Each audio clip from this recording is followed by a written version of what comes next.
ઘરની રમતિયાળ અને ખમીરવાળી જમીનની મોંઘી મોલા તેવા બે કદાવર નરની આ વાત. જય અને વીરુ જન્મ્યા ત્યાંથી ભેગા ને ભેગા. એકની પૂંછડી પૂરી થાય ને બીજાની કહેવાળી શરૂ થાય એમ હંમેશા આગળ ને પાછળ એકબીજાની હારે ને હારે.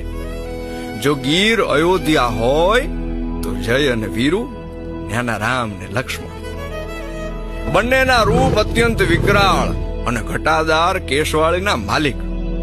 બંનેનો રંગ અસલ ગરની માટી જેવો. ખોરઠની સીમમાં આવેલ હાવજની વસ્તીમાં સૌથી મોટો ફાળો આ બે નરનો છે.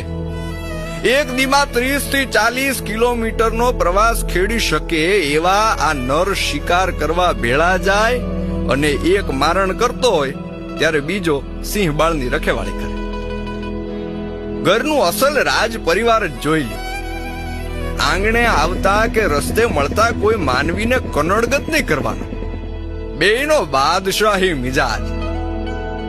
આમ તો ગીરમાં કેટલાય ફેરું થઈ ગયા, પણ જય અને વીરુનો પ્રેમ, એમની અખૂટ શક્તિ, એમનો વિશાળ પરિવાર, એમનું વિકરાળ રૂપ અને ખાસ કરીને એમની ઉપસ્થિતિની ઉર્જા ક્યાંય ન જોયેલી, ક્યારેય ન બનેલી.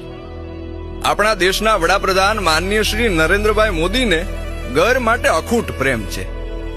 કાળની અકળ ગતિમાં ગીર પ્રેમી, પ્રકૃતિ પ્રેમી અને હાવજ પ્રેમી દરેક વ્યક્તિની પ્રિય જોડી વિખૂટી પડી છે.